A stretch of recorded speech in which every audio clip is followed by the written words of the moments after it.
Assembly parliament ఎన్నికల్లో అభ్యర్థుల్ని సమాయత్తం చేసి ఏ విధంగా రేపు ఎలక్షన్లో వాళ్ళ నియోజకవర్గాల్లో గెలుపు కృషి చేయాలనే దానిపై మా ముఖ్యమంత్రి గౌరవ పార్టీ అధ్యక్షుడు జగన్మోహన్ రెడ్డి గారు ఇచ్చిన ఆదేశాల ప్రకారం కాన్స్టిట్యూన్సీ వైజు ఏమేం కార్యక్రమం చేయాలని రివ్యూ చేసుకునే కార్యక్రమం మొదలుపెట్టాం. ఇంక ఈ రోజు నుంచి నిరంతరం జరుగుతూనే ఉంటాయి.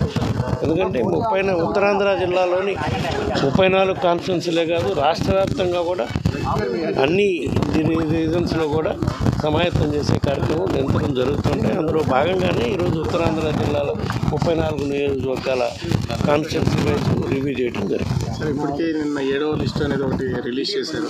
అంటే ఇప్పుడు 34 నియోజకవర్గాలకు సంబంధించి సమన్వయకర్తలు, తర్వాత ఎమ్మెల్యేలు కూడా వచ్చారు. ఇంకేమైనా మార్పులు చేర్పులు ఉండే అవకాశం ఉందో వీళ్ళే వర్క్ చేసే? ప్రస్తుతానికైతే వీళ్ళతోనే పని చేయించుకొని ముందుకు పోవాలనే ఉద్దేశంతో మేము ఉన్నాము.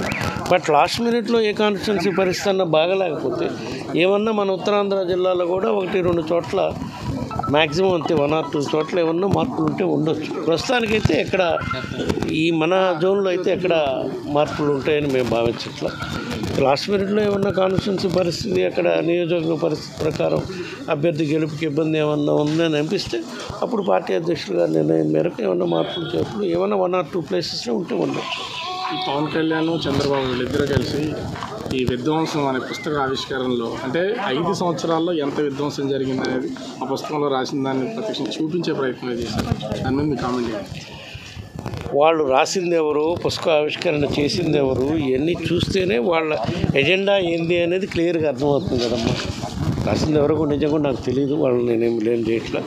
చేసింది ఎవరు, ఆవిష్కరణ చేసింది ఎవరు, ఏ విధంగా ఈ ప్రభుత్వం ప్రజల మద్దతుతో ఉన్న మా ప్రభుత్వాన్ని, ప్రజలకి మేలైన కార్యక్రమాలు చేస్తున్న మా ప్రభుత్వాన్ని దుమ్మెచ్చిపోసే కార్యక్రమం చేస్తున్నారు గత 2.5-3 సంవత్సరాల నుంచి.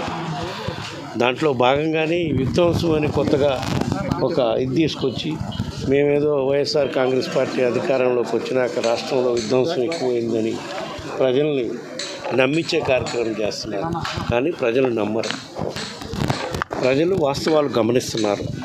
ఎక్కడ ఎవరి ప్రభుత్వంలో రాష్ట్రం అభివృద్ధి చెందింది, ఎవరి ప్రభుత్వంలో రాష్ట్రం అల్లకల్లోలంగా తయారైంది అని ప్రజలు గమనిస్తున్నారు. ఎవరి ప్రభుత్వంలో ప్రజలు సుఖంగా సంతోషంగా ఉన్నారు, మరీ ముఖ్యంగా బలహీన వర్గాలు, మహిళలు, దళితులు ఎవరు ఉన్నారు, ఏ విధంగా రాష్ట్రంలో ఈరోజు ఎవరు ఊహించిన స్థాయిలో విద్యా వైద్య రంగంలో చారిత్రాత్మకమైన మార్పులు తీసుకొచ్చారు, అవన్నీ ప్రజలు గమనిస్తున్నారు.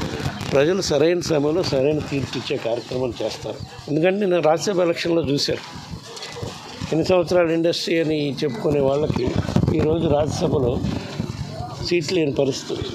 అది రాబోయే ఎలక్షన్స్లో కూడా అదే పరిస్థితి రావచ్చు రాష్ట్రంలో. ఆ 2 పార్టీలు ఇదే సంకేతం.